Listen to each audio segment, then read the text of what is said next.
Humura Burundi est un magazine qui sert de pont entre les Burundais en exil et ceux restés au pays à travers des informations bien fouillées concernant tous les domaines de la vie du pays. Le magazine Humura Burundi est diffusé sur le web via le site de la RPA www.rpa.bi. Humura Burundi.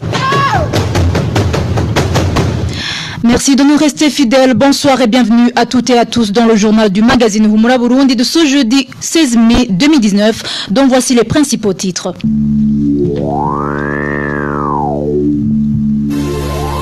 La justice burundaise a ordonné la saisie des biens des politiciens, des militaires et des journalistes accusés d'avoir participé dans la tentative de coup d'État de 2015, une mesure qualifiée d'irrégulière par un expert en droit, puisque ce dossier est toujours en cours d'instruction. Les réunions organisées par l'institution des Washington sont suspendues depuis ce mercredi dans la commune de Lusaka, en province Maro. L'administrateur de cette commune accuse cette institution de s'ingérer dans les affaires de l'administration communale. Dans ce journal, nous vous parlerons également des hommes armés qui continuent à perturber la sécurité au camp des réfugiés de Nduta en Tanzanie.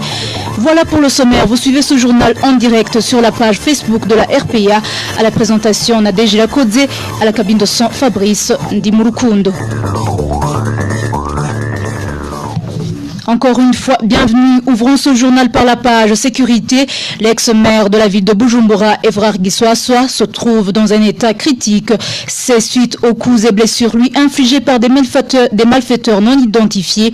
Ces derniers lui ont tendu une embuscade samedi dernier, juste au portail de l'entrée de son domicile, au quartier Mutanga Nord de la zone Gihosha, dans la municipalité de Bujumbura. Evrard Giswaswa a été ainsi blessé au niveau de l'oreille.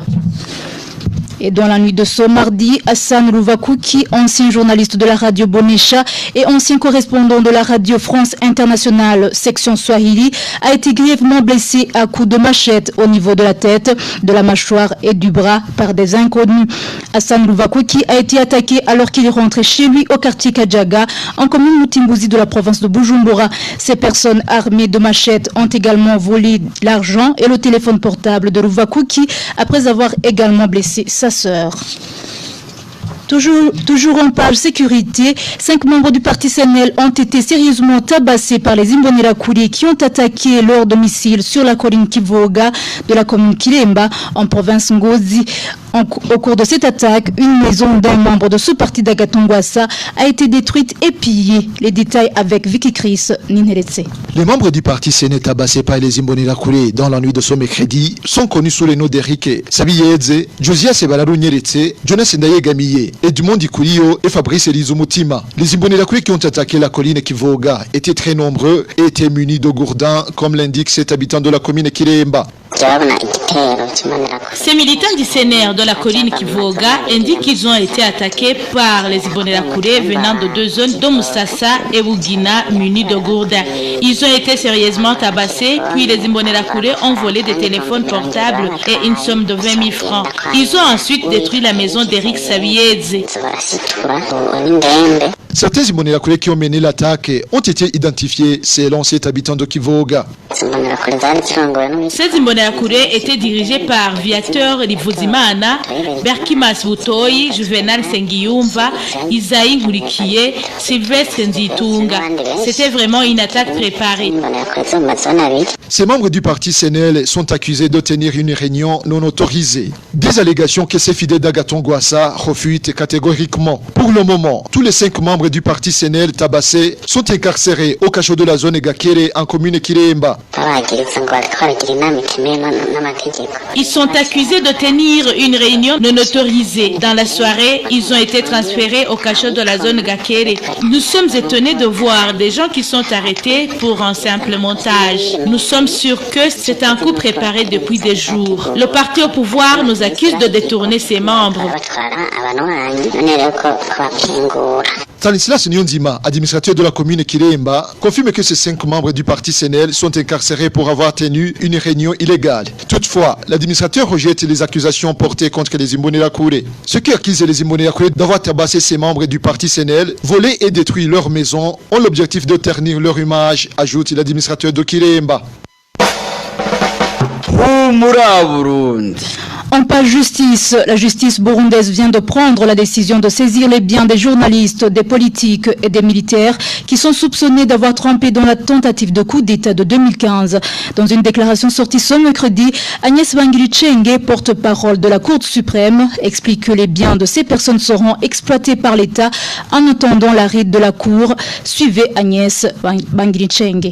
En date du 5 mai, a ordonné la saisie des immeubles dans le cadre de l'exécution de l'arrêt RPA 859 quant à son volet civil. Ainsi donc, 2 immeubles appartenant à Niyungeko Juvenal alias Kiroho, 2 immeubles appartenant à Nimenya Hermenegilde, 5 immeubles appartenant à Ndaïrukiye Cyril, un immeuble appartenant à Ndabaneze Zeno, un immeuble appartenant à Ngoenubusa Prime, un immeuble appartenant à Mikokoro Sylvestre, un immeuble appartenant à Naumvukiye Eric, un immeuble appartenant à Kazungu Michel et un immeuble appartenant à Nkurunziza Prosper ont été saisis. Le président de la Cour suprême a aussi ordonné que les immeubles saisis soient versés dans le patrimoine de l'État. Le procureur général, quant à lui, porte à la connaissance du conservateur des titres fonciers que dans le cadre du dossier RMPG 697 bis bar MA bar BV bar NTH, les biens meubles et immeubles se trouvant sur le territoire national des personnes dont les noms suivent sont saisis. Il s'agit de Nyombare Godefroy, Busokoza Bernard, Buchumi Moïse, Habarugira Philbert, Gendakumana Léonard, Hatungimana Leonidas, Sinduhije Alexis, Nibigira Edouard, Nduimana Onésime, Ninina Hazwe Pacifique, Nduimana Patrick, Shimirimana Vital, Gatiugenge Poncien, Sindayigaya Jean-Claude, Mugwengezo Chovino, Nduimana Patrick, Barankitse Marguerite, Rugurika Bob, Niyonkuru Gilbert, Bashirahisize Dieudonné, Niyongere Almer, Nintereka Arcade, Shimirimana Edouard, Twagirayezu Zakari, Ndayikeza Emmanuel, Minani Jérémy, Minani Jean, Mitabaro Patrick, Niyuhire Anne, Habyarimana Arcade, Muhozi Innocent, Nzeyimana Moïse. Le procureur général demande au ministre ayant l'équipement dans ses attributions de prendre toutes les dispositions pour éviter que ces biens ne se détériorent et qu'ils soient exploités par à l'intérêt général en attendant l'issue du dossier. C'est Agnès Bangilicenge, porte-parole de la Cour suprême. Maître Orbel Nyongé, qui fait partie des victimes de cette décision judiciaire. La justice burundaise n'a aucun droit de saisir les biens des particuliers sur base d'un dossier toujours en cours d'instruction. Cet homme de droit qualifie d'irrégulière cette mesure car leur affaire n'est même pas encore jugée. Écoutez Maître Nyongere Armel. Il y a un dossier qui a été ouvert au niveau du parquet général, soi-disant qu'il y a des personnalités qui ont voulu renverser le pouvoir, le coup d'État donné 2015, des organisateurs de manifestations, des contestateurs. Il y a un dossier qui a été ouvert au parquet général de la République, mais ce dossier n'a pas encore terminé au niveau des cours de tribunaux. Le dossier est en cours au niveau du parquet général de la République. Et on a été surpris de comment le procureur général s'est donné le pouvoir de saisir des biens des personnalités libres poursuivies. Parce qu'en matière pénale, le ministère public ne fait pas de saisie conservatoire. Ce genre de décision est réservée en matière civile et commerciale. Le juge a le droit d'exécuter la saisie lorsque l'affaire est courée en force de chose des juges. Sinon, c'est illégal. L'affaire est en cours d'instruction au niveau du parquet général. Donc, cela montre que cette décision est illégale et irrégulière. Les victimes de cette mesure disent attendre le rétablissement de la situation au Burundi au retour d'un état de droit. Les auteurs de cette décision injuste répareront de leurs propres biens les préjudices qu'ils auront causés. Encore une fois, Maître Armel Nyongere. Demain après demain, il y aura la justice. Il ne faut pas que les gens perdent espoir. Tout ça se fait par un gouvernement illégal qui tue la population qui devrait protéger.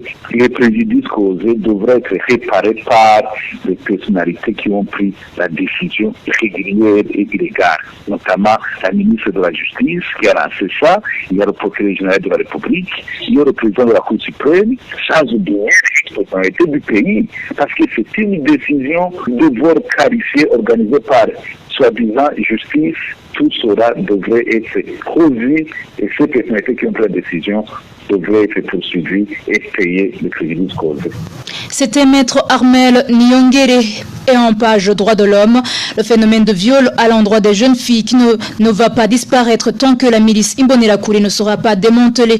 Propos de Maître Vital Nshimirimana, l'un des défenseurs des droits humains.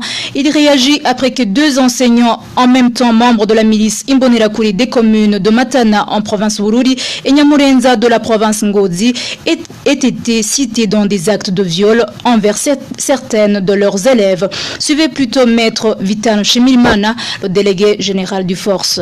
Le viol avec violence sur des enfants mineurs fréquentant l'école primaire ou secondaire est un phénomène récurrent que nous observons ces derniers jours avec l'implication active des Imbonerakure sous la haute protection de l'autorité administrative et policière. Et ceci est d'autant plus vrai que des cas ont été relevés dans plusieurs communes du pays et nous osons croire qu'il y a des cas qui ne sont pas encore répertoriés, en ce sens que la victime ou la famille de la victime a peur de dénoncer la dite milice à raison de la crainte des représailles qui pourraient s'en suivre. Ceci, c'est une situation qui interpelle tout le monde, en ce sens qu'elle vise particulièrement des jeunes filles qui fréquentent l'école et avec pour conséquence que ces filles peuvent attraper des maladies incurables, notamment le VIH-Sida et d'autres maladies, des grossesses non désirées, mais aussi faire objet d'humiliation ou de stigmatisation dans la communauté, et avec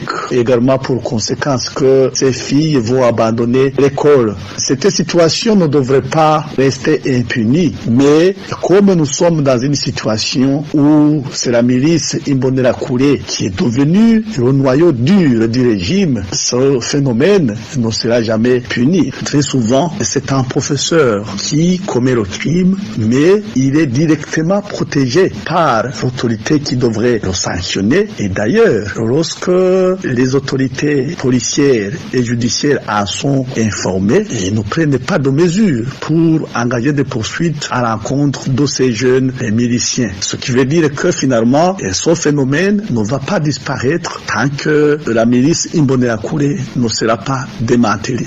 C'était Maître Vital Nshimirimana, le délégué général du Force. Dans un instant, la page gouvernance. Parlons à présent gouvernance. L'administrateur de la commune Lusaka en province Mwaro a décidé de suspendre les réunions de l'institution des Bashinganahe. Dans un communiqué sorti ce mercredi, Bernardine Ndouimana accuse les Bashinganahe d'organiser des activités sans informer les administratifs et de s'ingérer dans les affaires de l'administration communale. Le point avec Emmanuel Nyungeko. Dans la lettre numéro 10 de ce 15 mai, suspendant les réunions de l'institution des Bashinganahe, Bernardine Ndouimana, administrateur de la commune de Lusaka, accuse cette institution d'organiser des activités sur toutes les collines sans aviser l'administration locale. C'est pourquoi, explique l'administrateur, toutes les réunions prévues par cette institution sont suspendues jusqu'à ce que les concernés soient en commun accord avec l'administration communale. Sur la radio nationale, Bernardine Ndouimana a indiqué qu'elle n'a pas suspendu l'institution de Bashinganahe, mais ses activités. J'ai suspendu les activités pour la simple raison qu'ils se sont arrogés le droit d'organiser des réunions sur toutes les collines de la commune de Lusaka sans avertir l'administration et jusqu'à présent, nous ne savons pas ce qu'ils font. Ils ont déjà sorti un calendrier des réunions qu'ils vont tenir et nous les avons suspendus. Comprenez bien que je n'ai pas suspendu l'institution des Bashinganahe, mais plutôt ses activités. Autre accusation envers les Bashinganahe de la commune de Lusaka, c'est qu'ils semblent se substituer aux organes judiciaires. Ils se considèrent comme des juges et arrivent même à imposer des amendes aux gens. Parfois, ils les empêchent d'aller au marché pour vous dire qu'ils s'ingèrent dans des affaires qui ne les concernent pas. Je crois qu'ils ne sont pas des juges pour imposer une amende aux gens et sans quittance. Dans ce document, l'administrateur de la commune de Lusaka demande à tous les chefs de zone et collines de veiller à la mise en application de cette mesure. Elle met en garde quiconque passera outre cette décision. Il sera considéré comme un déviant, avertit l'administrateur de Lusaka. Merci Emmanuel Nyungeko. Bientôt, les employés de la Sogestal Kilimiro totaliseront 9 mois sans toucher leur salaire. Ils accusent la direction de cette société de gestion des stations de lavage de café d'être responsable de ce retard de paiement des employés. Innocent Valentin, Singirangabo. Le personnel de la société de gestion des stations de lavage Sogestal Kilimiro, composé de celui du siège de Gitega, et le personnel des usines de dépluchage qui se trouvent dans la région Kilimiro, sans oublier les travailleurs des stations de séchage du café, tous affirment que leur dernier salaire date du mois d'août 2018, comme le témoigne un d'entre eux.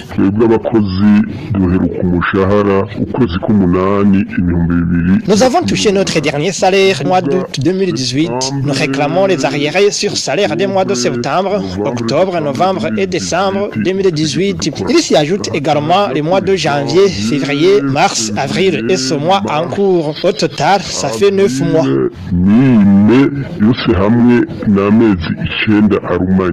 Le personnel de Sogestal Kilimiro accuse la direction de la dite société d'être responsable de son calvaire. De plus, le DG de la société a échappé à la visite de l'inspection générale du travail, selon notre source. À la fin du mois d'avril, nous avons reçu une visite de l'inspection du travail et le directeur général a refusé de les accueillir. C'est une façon de réunir le personnel et la direction pour que l'inspection sache réellement où réside le problème de son manque de salaire. Il a tout fait pour qu'il n'y ait pas cette réunion et l'inspection est repartie sans nous réunir. Samuel Nibitanga, directeur général du Sogestal Kilimiro, a refusé de s'exprimer sur cette situation. À défaut de joindre le DG en question, nous avons contacté ingénieur Emmanuel Nyungeko, directeur général de l'autorité de régulation de la filière café du Burundi, ARFIC, et celui-là a dit qu'il va faire des investigations sur ce dossier et qu'il s'exprimera plus tard. Merci Innocent Valentin Singirangabo. Le magazine Humura Burundi, vous pouvez suivre ce journal sur les comptes Facebook, Twitter, SoundCloud et YouTube de la radio RPA. Parlons réfugiés. Des coups de feu ont été entendus aux alentours du camp de réfugiés de Nduta en Tanzanie hier soir. Les réfugiés burundais indiquent que c'était des bandits armés qui commettaient un vol. Les réfugiés d'Nduta vivent la peur au ventre, d'autant plus que de telles attaques sont devenues monnaie courante dans le camp et dans ses environs. Emmanuel Ndaishimiye. Les crépitements d'armes ont été entendus ce mercredi vers 19h30 chez un commerçant tanzanien tout près de la zone 1 du camp des réfugiés d'Nduta. Les réfugiés rapportent que c'était des bandits armés qui étaient en train de voler dans son ménage. Ils ont dérobé de l'argent dont on ignore le montant selon les réfugiés qui indiquent qu'ils ont peur. Ces coups de feu ont fait peur aux réfugiés dans le camp d'Nduta. Depuis 19h, la circulation a été coupée et beaucoup sont rentrés pour se cacher dans leur maison.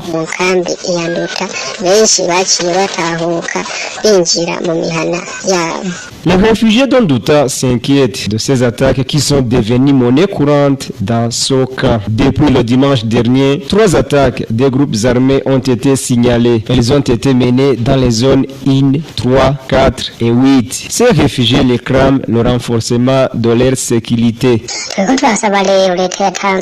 Nous demandons au gouvernement tanzanien et au HCR de bien assurer notre sécurité afin que nous, réfugiés, ne péririons pas dans ce pays d'exil.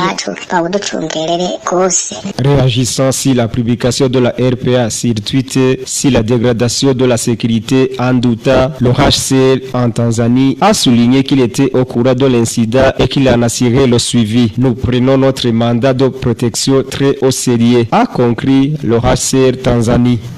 Emmanuel Ndaishimiye, à cause de l'insécurité grandissante, les réfugiés burundais du camp d'Nduta en Tanzanie ont décidé d'organiser des rondes nocturnes depuis avant-hier pour veiller à leur sécurité. C'est une mesure prise C'est une mesure prise après les attaques répétitives menées contre ce camp depuis des jours. Le point avec Balthazar Mibouro.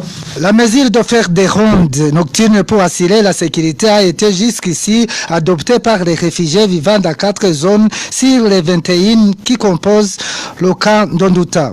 Les 4 zones sont plus souvent la cible des attaques des bandits armés.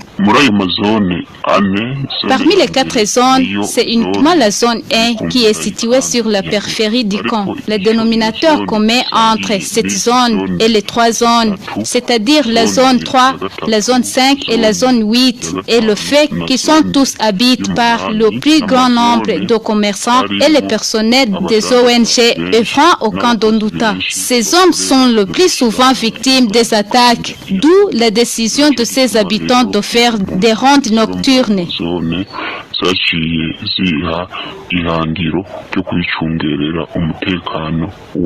Ces réfugiés du camp d'Ondouta expliquent qu'ils ne pouvaient continuer à compter sur la police tanzanienne. Lorsque les réfugiés sont attaqués, les policiers interviennent le plus souvent très tardivement. Ils arrivent après le départ de ces hommes armés. Pour rappel, de telles attaques sont les plus souvent accompagnées par des actes de viol. Merci Balthazar Mibouro. Les malfaiteurs venant du Burundi qui perturbent la sécurité dans les camps de réfugiés en Tanzanie ne sont pas inquiétés parce qu'ils comptent sur l'appui de certaines autorités tanzaniennes. Réaction du président du parti RDB après que 2 agents du service national de renseignement de la province de Muyinga aient été arrêtés au camp d'Ondouta. Jérémy Minani indique qu'il est incompréhensible que seuls les réfugiés burundais en Tanzanie subissent de telles persécutions. Suivez Jérémy Minani, président du parti RDB. L'insécurité qui règne dans les camps des réfugiés burundais et d'une manière générale la persécution de ces réfugiés ont un lien direct avec les relations privilégiées qui existent entre le régime burundais et le gouvernement tanzanien. Il y a une main invisible du régime tanzanien et du régime burundais derrière la persécution de ces réfugiés. Nous avons des réfugiés au Rwanda, nous avons des réfugiés en République démocratique du Congo, un pays par ailleurs en guerre. Nous avons aussi des réfugiés en Ouganda, mais nulle part dans ces pays où on voit des réfugiés burundais persécutés, où la sécurité des réfugiés burundais se détériore du jour au jour qu'en Tanzanie. En Tanzanie, ce n'est plus un secret de polichinelle. Des agents de renseignement burundais infiltrent les camps des réfugiés. Ils vont en Tanzanie sous le couvert du gouvernement tanzanien, infiltrer les camps de réfugiés, perturbent la sécurité des réfugiés et même arrêtent des Burundais réfugiés en Tanzanie et les transfèrent en toute discrétion au Burundi. Et tout ça sous l'œil et la complicité du régime tanzanien. Ça, c'est ce que nous pensons. Nous pensons il y a une main du gouvernement. Tous ces malheurs que nous observons, qui s'abattent sur les réfugiés burundais en Tanzanie, sont orchestrés par le régime burundais en collaboration avec le gouvernement tanzanien et qui veut aider ce régime à persécuter les réfugiés pour les amener à retourner au Burundi. De cette manière, le régime va brandir ces mensonges, va continuer à mentir, à manipuler l'opinion comme quoi la paix est totale parce que les réfugiés sont retournés au Burundi. C'est sur cette réaction de Jérémy Minani, président du parti RDB, que nous clôturons le journal de ce jeudi 16 mai 2019. Merci pour votre attention. Merci à toute l'équipe rédactionnelle, sans oublier Fabrice Ndimurukundo qui en a assuré la mise en onde. À la présentation, vous étiez avec Nadège Irakodze. Bonne soirée chez vous.